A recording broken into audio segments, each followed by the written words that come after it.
American ഭ്രാന്തൻ president Donald ട്രംപിൻ്റെ യുദ്ധത്തോടുള്ള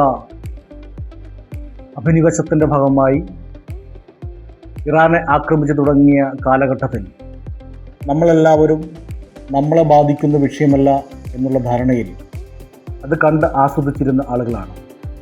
ചില ആളുകൾ ഇസ്രായേലിൻ്റെ പക്ഷവും അമേരിക്കൻ പക്ഷവും ചേർന്ന് അമേരിക്ക ഇറാനെ തകർക്കട്ടെ, ഇസ്രായേൽ തകർക്കട്ടെ എന്ന് കണ്ട് ആസ്വദിച്ചു നിന്ന ആളുകൾക്ക് ഇന്ന് വീട്ടിൽ അടുപ്പിൽ തീ പൊയ്യണമെങ്കിൽ ഈ യുദ്ധം അവസാനിക്കേണ്ടതുണ്ട് എന്ന് തോന്നി തുടങ്ങിയ നിമിഷങ്ങളാണ്.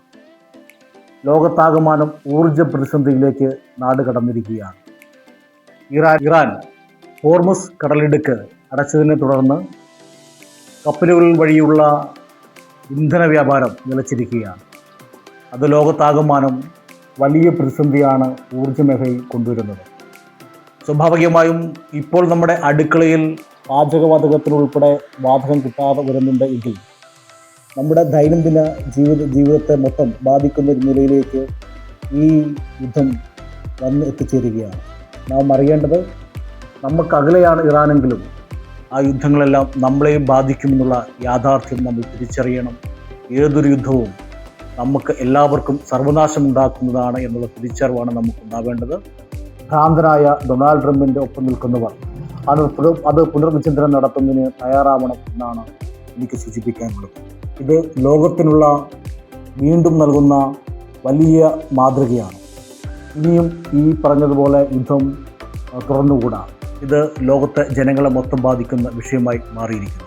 2 മാസത്തേക്കുള്ള പെട്രോളിയം ഉൽപ്പന്നങ്ങളുടെ ശേഖരമുണ്ട് എന്നാണ് കേന്ദ്ര സർക്കാർ അവകാശപ്പെട്ടിരുന്നത്. പക്ഷെ അത് പറയുമ്പോൾ പോലും കരുതൽ ശേഖരത്തെക്കാൾ കൂടുതൽ ആവശ്യം വരുന്നുണ്ട് രാജ്യത്ത്. അതിന്റെ ഭാഗമായിട്ടാണ് ഇപ്പോൾ അവശ്യ വസ്തു നിയമം പ്രഖ്യാപിച്ചുകൊണ്ട് സർക്കാർ ഉത്തരവിറക്കിയിരിക്കുന്നത്. അതായത് ഈ പെട്രോളിയം ഉൽപ്പന്നങ്ങൾ, അതിൽ കുക്കിംഗ് ഗ്യാസ് ഉൾപ്പെടെയുള്ള കാര്യങ്ങളുണ്ട്.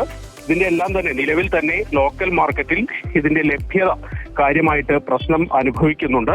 അതിന്റെ ഭാഗമായിട്ടാണ് ഇപ്പോൾ വിവിധ സംസ്ഥാന സർക്കാരുകൾ കേന്ദ്ര പെട്രോളിയം മന്ത്രാലയത്തിന് കത്തെഴുതിയിരിക്കുന്നത്.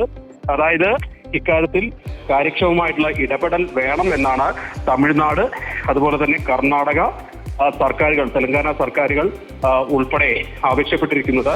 ബംഗളൂരുവിൽ ഏറ്റവും കൂടുതൽ ഹോട്ടലുകളൊക്കെ പ്രവർത്തിക്കുന്ന ഒരു മഹാനഗരമാണ്. ബംഗളൂരുവിൽ ഇതിനോടകം തന്നെ പല ഹോട്ടലുകൾക്കും താഴെ വീണ് കഴിഞ്ഞു.